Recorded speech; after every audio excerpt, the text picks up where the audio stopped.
everybody. Welcome to the show. You know where you are, Expert Talk with me, Tigo.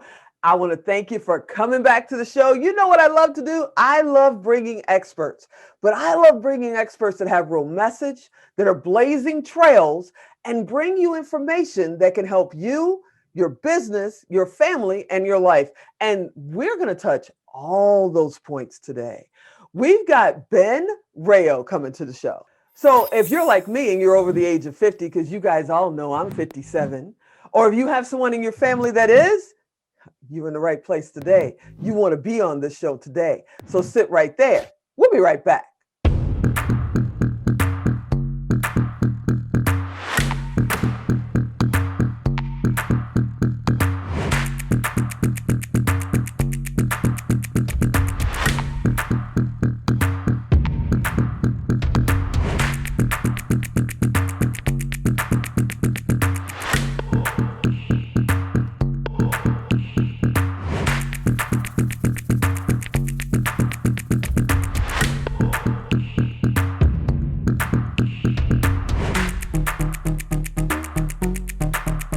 Hey, everybody, welcome back to the show. And now we're going to welcome Ben. Hey, Ben, what's happening? Welcome to the show. Tigo, thank you for having me on the show. It's a pleasure. You know, I'm looking behind you and you have got the coolest office I have ever seen. Where the heck are you, man?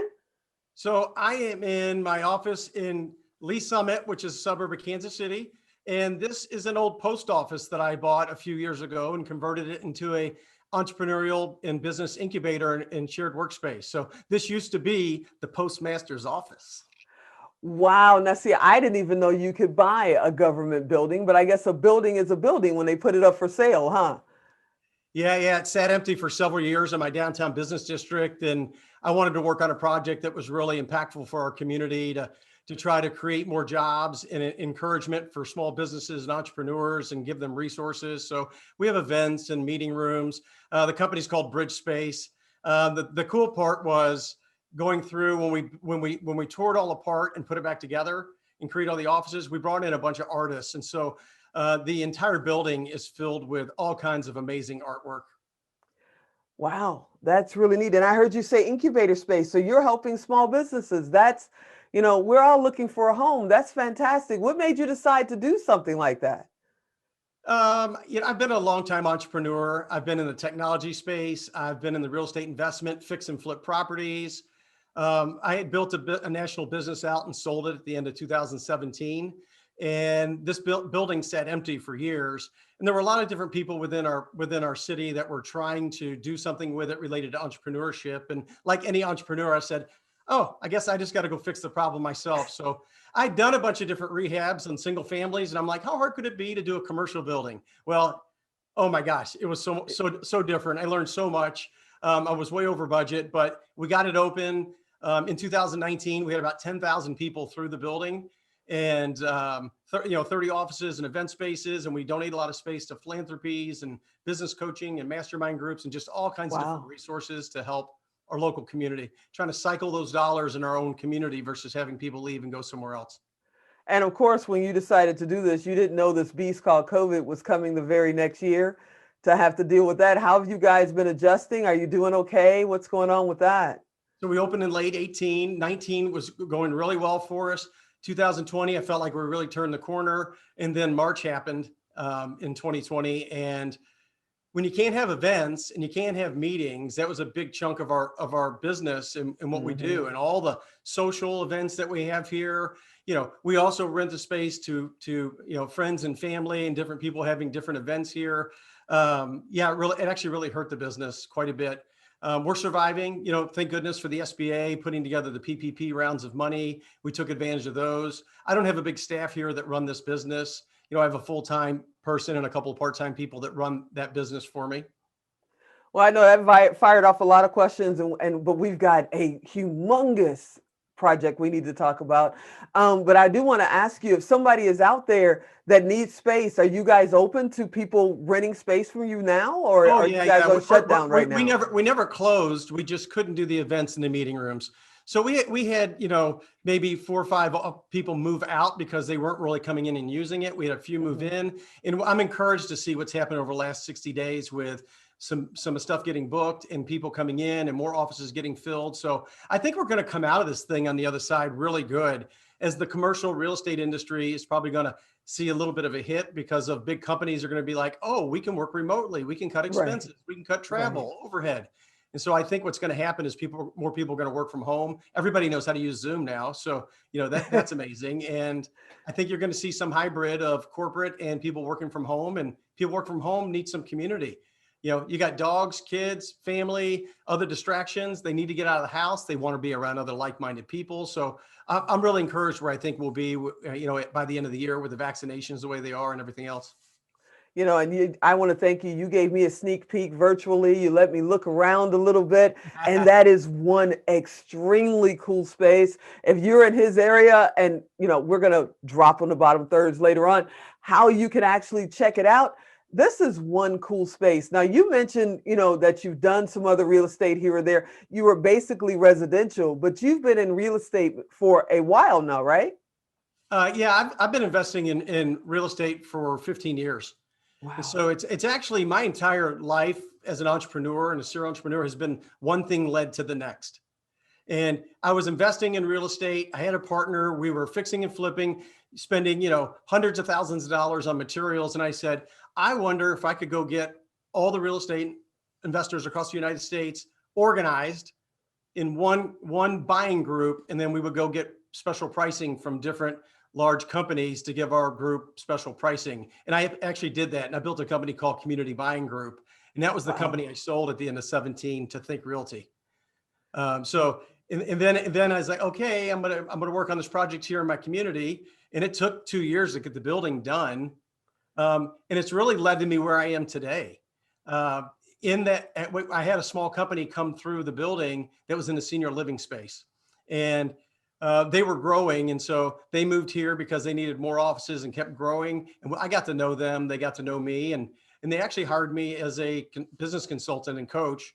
And I did that for a few months, and that kind of evolved into, why don't you come help us build this business? You did this before, and they've been doing really well for 6 or 7 years, and even nationally, but just a little more help and experience to get it over the hump nationally. And so I jumped in, and it was really exciting, and it became really meaningful work. And that led me to another venture in the senior living industry. That first company was called Family Solutions for Care, and they help families that have a long-term care insurance policy Mm-hmm. that have a senior that's transitioning into care. You would think it Mm-hmm. would just be like an insurance claim, like you would Right. at the time. No, it's very difficult. The long-term care insurance industry took a huge consolidation. So it's very difficult for families. And I think we're going to talk a little bit more about what families are going through here in a little bit. Yeah, we Um, are.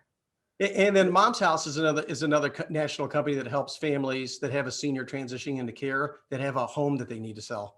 So a lot of times what happens is it's very last minute that the family gets the news that a loved one is getting discharged from the hospital and they can't go home and they have to go into assisted living. Yep. And at that point, the family's like, I don't know what to do. I don't know what to do. So I can totally the last relate to couple of that. I years, went through that with my parents, so industry. I totally get it. Yeah, I went through that with my mom and my dad, especially my mom. She had a stroke. And, we thought when she got done with her treatment at the hospital, she was just going to come home and we would just take care of her, because her mother had had a stroke many, many years ago in the 70s. And that's what happened in the 70s. You didn't have long-term care and all that. You just brought them home from the hospital. And that's what we thought we were going to do. And they said, no, she's got to go to rehab. And then she went to rehab. We're like, okay, now she comes home. They said, no, now she needs to go to long-term care or assisted living because somebody needs to be there because she's very weak on one side and you work full time. And I was completely lost. I wish I knew you then. I learned a lot through that journey. And I've had people actually contact me and say, how do you do this? How do you do that? But I'm nowhere near the expert that you are. And before we get too far down, you just had something happen 2 days ago. I mean, you launched a book, correct? What's this book you launched? So I launched this book, and it's called Paying for Long-Term Care.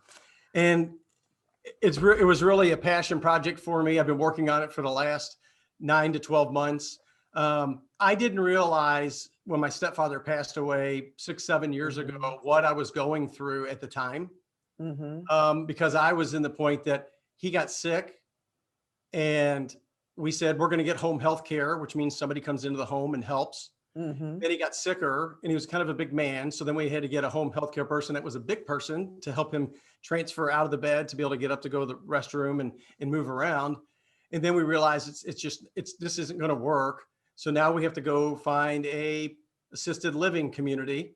And I didn't know anything about any of this. And it's really typical for families to be 400 miles away from their loved one. I grew up in Louisville, Kentucky. I live in Kansas City now. That's an 8-hour drive.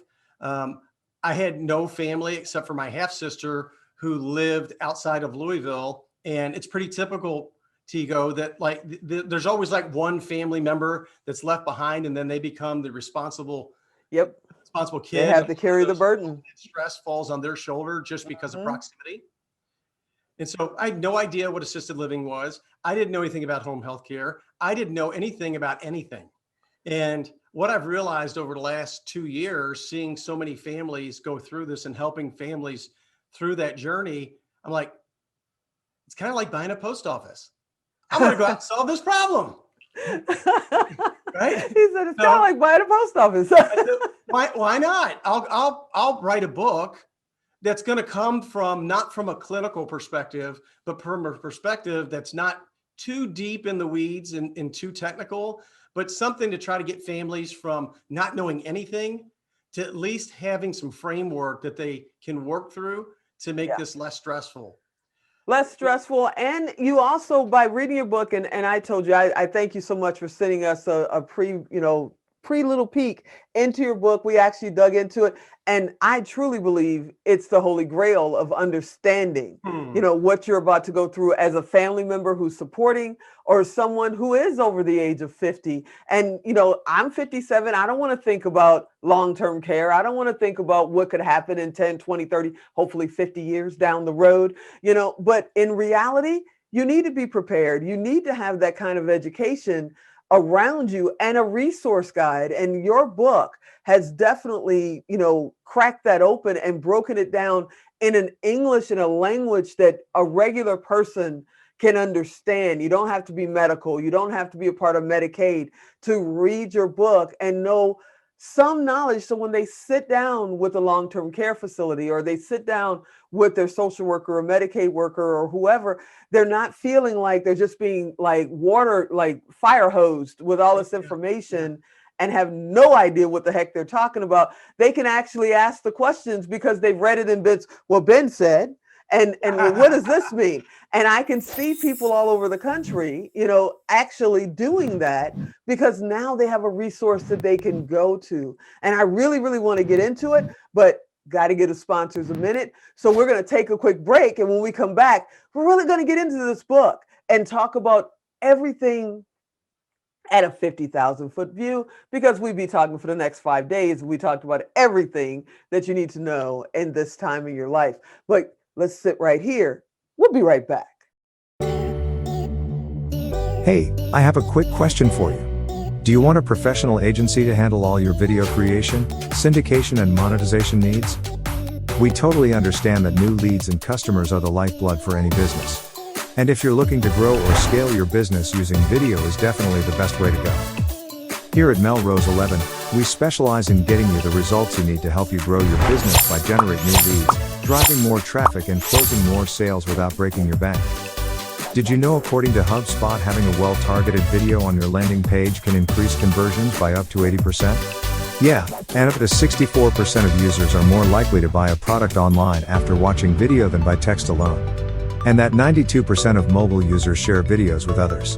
And 90% of users say that videos are helpful in their purchase decision making. Incorporating video into your marketing and social media activity is no longer an option, it's an absolute requirement if you're looking for long-term success.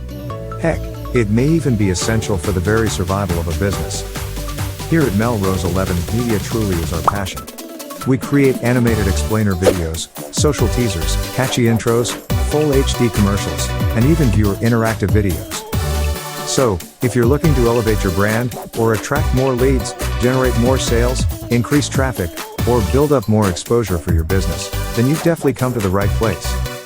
Our professional team will develop your video campaigns at an affordable price, with our fast turnaround times, and a quality of work that can't be beat. We look forward to working with you. Hey, welcome back. You guys know we're talking with Ben. And like I said, if you're like me and you're over the age of 50, you are in the exact space you need to be in today, because it's an honor to have Ben here and his resources from his book. Oh yeah, let's get into it. Ben, what made you decide to write this book? You could have done anything, in your arsenal. Why this book? Why now? I think it's because nobody wants to talk about it. I mean, that was a big part of it. It's not a very sexy conversation. And actually it can be sad or even, morbid. We're going to talk about what are we going to do when one of our loved ones can't live at home anymore and have to move on to a, assisted living, some kind of independent living, which I will tell you, yesterday I was in one doing like a 90-minute documentary interview. And it was an amazing community. It just like, I wanted to live there. I'm like, this is cool. So they really have changed. It's a lot, there's different levels, whether you're talking private pay or you're talking about something that's going to be, Medicaid. And those are very different level. Care can be great in both. Care could be bad in both.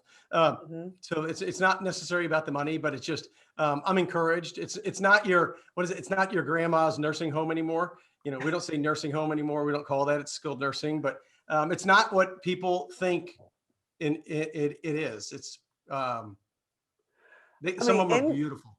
Yeah, they're awesome. And in your book, you reference, red flags, things that you might want to, be conscious of. So can you just give a couple of tips? Because somebody today could be going out right now today, trying to find a space for their mother or their father or themselves. What would you tell them to kind of look out for as they first walk in, that first initial meeting? Actually, what I would say is the first step is not to walk in a care community. To me, what we did in the book was create a framework that can help just give a family a little bit of guidance. With a little bit of guidance, we can really reduce the stress for the family. We're talking about adult children typically. An adult child could be in their 50s or 60s and, have a parent that's 20 years older than that they're going through this. And, Right. Aging in place is not necessarily an option. And you have to go somewhere that needs 24/7 care, whether that's memory care, assisted living, skilled nursing. The first step is you really need to figure out what level of care that you need. And we have a care assessment tool on our website that's from a third party that we use to help families to be able to assess their care. So for me, the first step is kind of assess where you're at. If you've already been told by a doctor, hey, you've got to go to there, the second step would be to look at what assets you have, defining the assets. And so I talk about that in the chapter, but also there's some downloadable guides on the website that are free that people can use, and just trying to make sure people remember what assets they might have. My stepfather. And what website is that? Because I know some people are listening, some are watching. We're putting it across the bottom third, but what website is that they should go to? They need to go to payingforlongtermcare.com. So it's payingforlongtermcare.com. Yep. Awesome. And there you'll see a resource tab, and on there you'll see 20 different resources, and look through there. There's a lot of stuff. So when we talk about gathering up the assets, we're talking about calculating, do you have a house and do you have equity? Do you have stocks, bonds? Do you have a life insurance policy? Do you have money hidden in the freezer? That's the way my stepfather used to do it, by the way. Hey, my mother put it under the mattress. I talk about that in the book. My stepfather was not a real big bank guy. I went in to get a frozen pizza once out of the fridge. I was like, what's this block wrapped in foil? I pulled it out. I opened it up. It was a stack of $100 bills. Woo! Like, whoa. That was his paying for long-term care hideaway, right? Wow. So all the different assets and understanding what you have. Once you kind of know what you have, then the next step is like, what's available? What are the different options? What are the different levels of care? And I talk about that in the book as far as just getting an understanding of all the different types of care. One of the things that's challenging for people is all the different acronyms and things they say. And some people are saying a nursing home or is it skilled nursing or SNF and just all these different things. So trying to help the family to get more competent in some of the language, what the process is, what's going on, questions to ask. I think you mentioned that. I've got a great download worksheet that's like 4 pages, and it can help you do a side-by-side comparison if you're out looking at assisted living. Oh, that's amazing. One of the chapters talks in terms of, how do you start searching for a long-term care provider? And I've noticed you've said facility a couple of times. And, when we teach people in our Mom's House class about the language of the senior living professionals, we have a jar that's the F jar. And if anybody says facility, they got to put $1 in it, because now we call them communities. See, I've got to drop a few dollars in that jar. I'll send you a Venmo. Okay, that'd be awesome. That'd be awesome. But before we skip further down the road, you kind of ran past it. And I know somebody went, wait a minute, what does he mean assets? What does he mean property? What does he mean? Because they are wondering how they're going to pay for this. They're going, mom or dad or whoever in their family, maybe it's themselves, need to go into this community. And they're going, there's no way. We're barely living payday to payday, especially in this time of COVID. People may be watching this in 2045 and don't even know what COVID is. But right now, we're in the middle of this. And we'll be COVID 30 by no way I can afford it. So how would you say, they could use those things that you kind of just skip by? Let's talk about that for a minute, because they're probably not even thinking that's a way to, to solve their problem right now. Yeah, so I'm glad you brought it back, because really this all starts with the baby boomers. After the war in the 40s, everybody came back and got real happy, and they had a bunch of kids. And that whole wave of kids that are coming through are the baby boomers. And by the time we get to 2030, that's going to be the largest population segment. And between that and people under the age of 18, that's going to put a lot of pressure on the 60% in the middle that's going to have to have a lot of caregiving taken care of. So we've got this big wave of people, 10,000 people a day. 10,000 people a day are turning 65. 70% of those people that live to 65 are going to need some form of care. Right. But nobody's thinking about that in their 40s. Nobody's thinking about that in their 50s. Nah, that's way down. That's way down the line. And this is when we need to be thinking about it. And so part of why I wrote the book is I'm hoping that the adult children and families that are going through this can use it as a resource today, but also open their eyes to plan. When we talk about assets, get all your assets down. I don't care if it's in a piece of paper, if it's on a Google sheet, it's in the cloud, wherever, write it down, because all the time that you take to plan a vacation, and you can't take a little bit of time to plan for one of the most stressful times for your family in their entire life. Right. The stress is because you didn't talk about it or plan for it. And so there's no money. So let's talk about money. This is where it gets so terrifying for families that they're like, I can't do anything about it. So I'm just not going to do anything. Right. So when we talk about care, he's like, okay, how much could it cost? A few $1,000s a month? No. On the low end, you're talking about $40,000 or $50,000 a year, $4,000 or $5,000 a month to be in an assisted living community. And that's kind of in the Midwest. Go to the coasts, and that could be like Florida or LA. Go to New York. Go to DC is one of the most expensive cities in the United States for care. Alaska is insane. It's like $300,000 a year in Alaska for assisted living. Oh my goodness. So let's use a really simple number of $5,000 a month just to have something that is a base. So now you're thinking, okay, that's $60,000 a year. Where am I going to get this money? How long am I going to live? Right.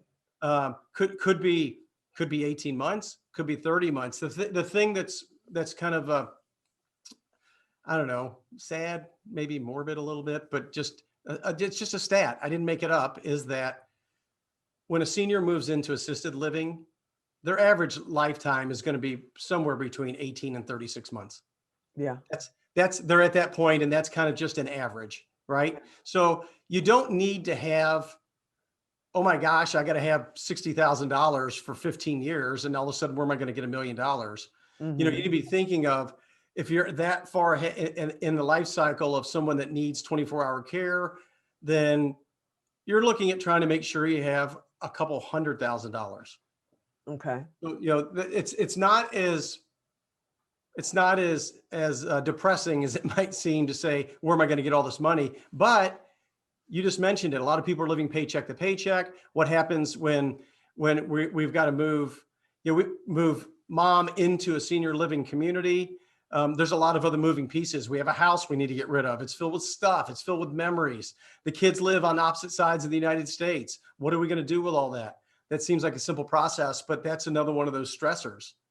Yeah, it's definitely a stressor. And usually, if you're working a regular job, you only have so much time off, and you can only come out, and you've probably been coming out since mom had the issue. Maybe she fell, maybe she had a stroke, maybe she had some kind of medical issue. So you've been coming back and forth, and now you've got 4 days, you've got 4 weeks or whatever it is to get it all done. And you don't even know what a definition of an asset is, because reading your book, even I never thought of using that. I never thought of using this. It's like you break this stuff down and they don't even know that's a resource that they can use, that they can go in and sell mom's house, sell mom's house. But people know that when you're selling somebody's house, they watch home and garden television. You got to have somebody come in and clean it up. You got to have somebody redesign the kitchen. It's months and you don't have that kind of time. So they just literally leave the house sitting there, leave it there and don't even take the milk out. And that could be what could help them, correct? It is. So many times selling the house is a way to fund senior care. And it's such a stressful moment because you move mom into here. You said rehab earlier, maybe rehab, but can't go home. Okay. Well, we're not going home. We're going to assisted living next. Mm-hmm. And then we have the house.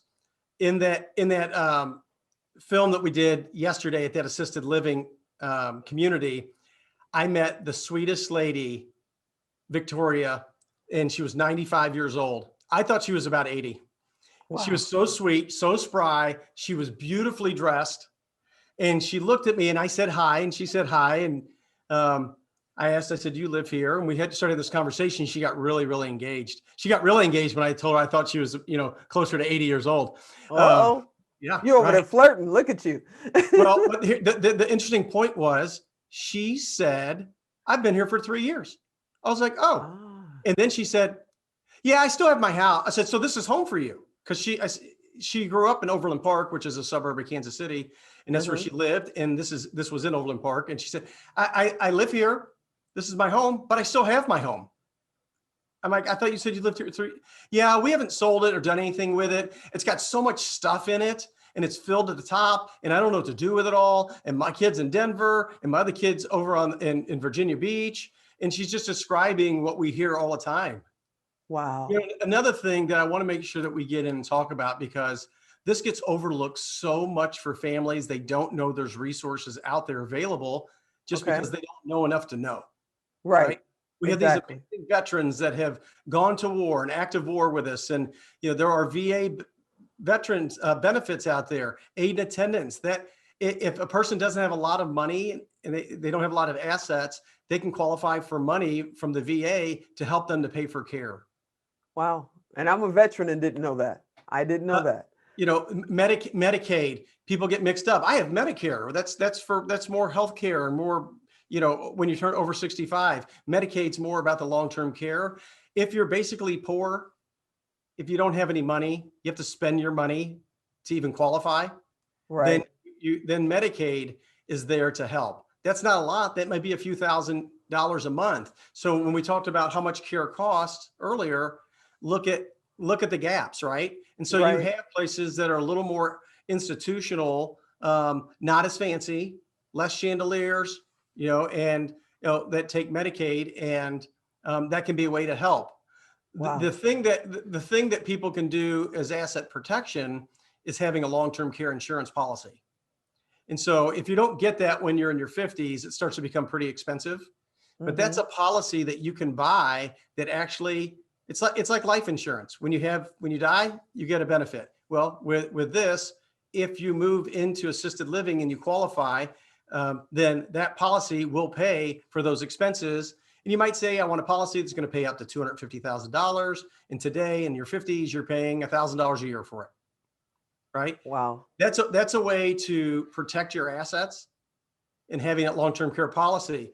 That industry really shrunk down because the insurance companies didn't do that very well, Mm-hmm. from an actuarial perspective. But now Mm-hmm. there's life insurance policies you can be buying that have a long-term care policy rider. They have a long-term care policy conversion. So I'm going into long-term care. I have that. I'm going to convert it to where it starts paying for my long-term care, but it's reducing the amount of my benefit that I get paid out when I die. So there are products and things that are out there. There's annuity products that can help to do that. Talk about a lot of these things. And I have connections to different people in the industry that we can introduce people to help to get to those different things. So Ben, my father died of prostate cancer and he worked in the steel mill industry, and they truly attribute that to being around. I mean, he started by banging hot steel and there was no protection and all that kind of stuff back then in the 40s.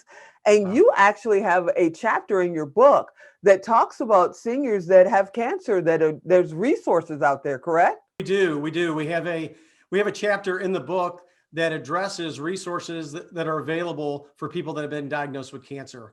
So many people don't realize it. And it may even be a spouse that was a stay-home mom that washed somebody's clothes for 30 years that actually got asbestos on them. And then she ended up getting exposed. I tell a couple of those stories in the book and on the website, but we have a quick questionnaire on the website that you can go through. And if you kind of make it through all that, there's a good chance that you may qualify.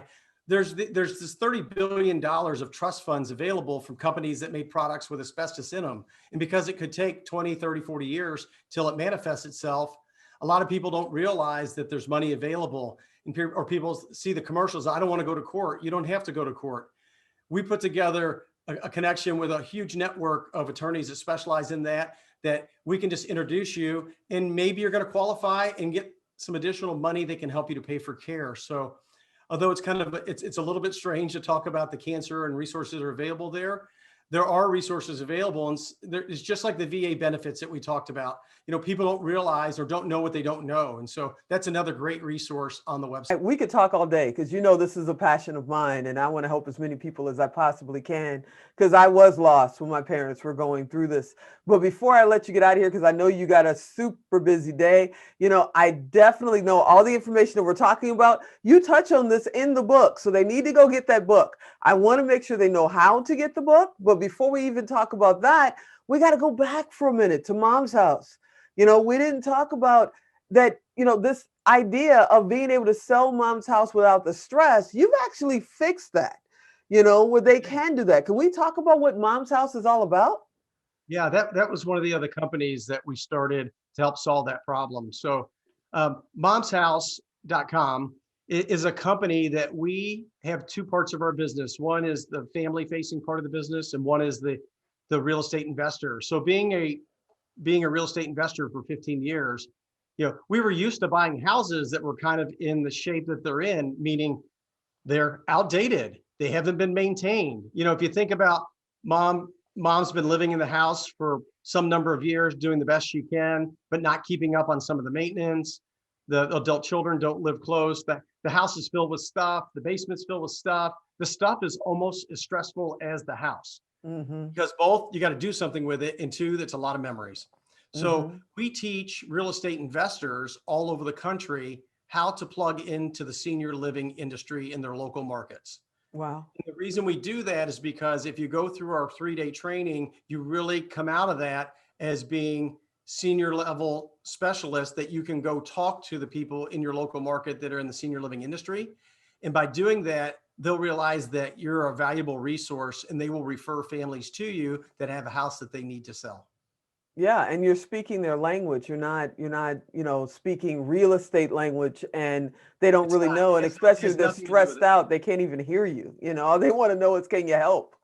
Yeah, we don't teach people how to do real estate at all. We teach them about all the crisis mode, the sensitivity, what's going on with the family, who all the different personas are in the senior living industry, and what's important to them.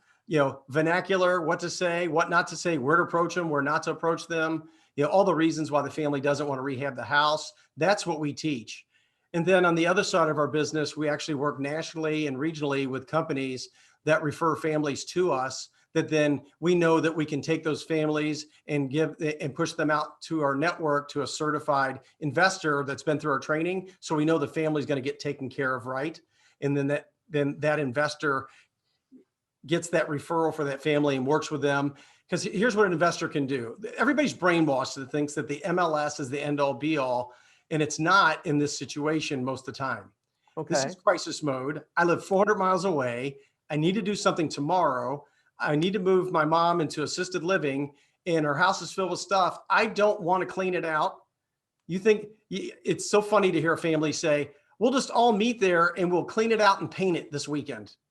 Families will take 30 to 60 days or longer just to get the stuff handled. Yeah. And the first thing a real estate agent's going to do is say, clean all the stuff out and let's pretty some of these things up. And now we're 3 months in or more getting it listed, then showings, under contract and sold. And that could be a 4, 5, 6 month process. Yeah. Now, assuming that mom's not still in the house, which she could be, and there's a lot of challenges with that, then that's 6 months that they don't have access to that money, and they're putting money in to do fix up, they're putting money in to do clean out, they're paying utilities, taxes, insurance, maintenance costs, ongoing expenses, maybe a mortgage, and then commissions on the MLS. All these things add up to where a real estate investor can come in and say, Theresa, I will buy your house and we will close in 2 weeks. I'll do it as is, take whatever's important out of your house, and we'll take it as is. Don't worry about anything. We've got this. We got the stuff. We got the house. There's no closing costs, and we'll cut you a check in 2 weeks at closing. Listen, that's just a blessing. That's a blessing and an answer. You know, and it's funny because we get some feedback from the industry about like, well, aren't you just lowballing it? It was, well, no, this is what we do for a living, and we've got crews, and what would cost the family $50,000 a fix is going to cost us $25,000, and that's how we make money as real estate investors. So we can come in and really solve a big problem for the entire industry. This is a problem for the other side of the industry. The care communities can't get people moved in because they need to sell their house. That's an objection. Right. So we're solving that from there, and what that solves is it gets the families to care quicker. Better care. If we're getting to care faster, there's less chance of them having another accident, another fall, something else happen. They're getting the right level of care. That's what we're solving. So it's been really amazing to build that out over the last year and a half, and we've been very successful doing that. So let's do this, because I know I got to get you out. You know, you got a super, super busy day. I hope you'll come back again, because this is a passion project for me, and it definitely touches my heart. And I'm over 50, so I got to be the grown-up and say I need to be listening and not just reporting about it. I hope you'll come back. I hope maybe in a couple of weeks we can do a Q&A and just maybe do a live stream or something. Yes. Yeah, let's do a Q&A, Facebook Live, anything. Yes. Yeah. Yeah, that would be awesome. But before I let you go, let's show them your book. Let's tell them where they can find your book, and let's give the websites again so they know where. Sure. So Paying for Long-Term Care, this is the essential guide to help you understand the steps to helping somebody transition to care and how to fund it and all the things you want to do, but more importantly, really helping you work through not making a lot of the mistakes that I made and millions of families make all the time. So you can find that on Amazon, Paying for Long-Term Care, or you can go to payingforlongtermcare.com, and there's a link on our book page to go to Amazon, or you can download the ebook there. That's awesome. And then what's the web address if you are looking to sell your home, your family home? What's that web address? That's momshouse.com. And is there any state that you don't touch? I mean, is there only certain markets that you're in, or are you guys pretty much nationwide? We're pretty much nationwide, and also on the long-term care insurance advocacy company, FamilySolutionsForCare.com. We do that nationwide too. So we've helped thousands of families there. If they have a long-term care insurance policy, they need to go to FamilySolutionsForCare.com and get a free policy review. We do that free to tell them what they have, what they don't have, and make sure they maximize the policy. Ben, I want to thank you, for coming on the show and sharing your information. Let me get a sneak peek copy of the book. I mean, I've already told you, I think it's the holy grail of what everybody needs if they're in the situation or not. But they need to know it, because we all are going to go into this in one way or another. My father 70% of used to us say are. that.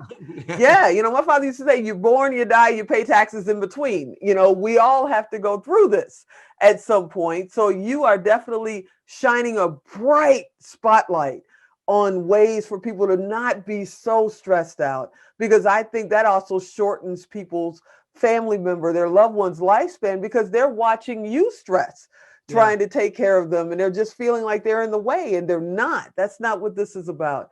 So I want to thank you again for being on. You got to come back. We'll do this live stream. Don't y'all rate me, call me talking about when we're going to do it. I will tell you when. Hold on. We're going to do this live stream and come on and answer some of these questions. Give them the website one more time for me. And the book again is on Amazon, on Amazon.com, right? It is. So the book is Paying for Long-Term Care by Ben Rao. My last name is Rao. And you can go to payingforlongtermcare.com. And there's links to all those free resources I mentioned, as well as the link to Amazon, and a download of the ebook is available there too. That's awesome. Well, you guys, you know how we do. I want to thank you for being here watching the show. I hope you come back next week. And if you're watching this going, well, I'm 45, I'm 32, I don't have to worry about that. You have family members that do have to worry about it. So share the links, spread the love, and let them know that this opportunity and this asset is there, for them to get a little bit of clarity and take a little bit of stress off their lives. I'm personally going to break this down. Ben's about to be my best friend. He don't know it. We're going to go to family reunions together because he's talking my language. He is talking my language. I want to thank you for watching. I want to thank you for hanging out with us. I hope you come back for the Q&A. We'll make sure you know when that is. And as always, I'm Tigo, and I'll talk to you next time.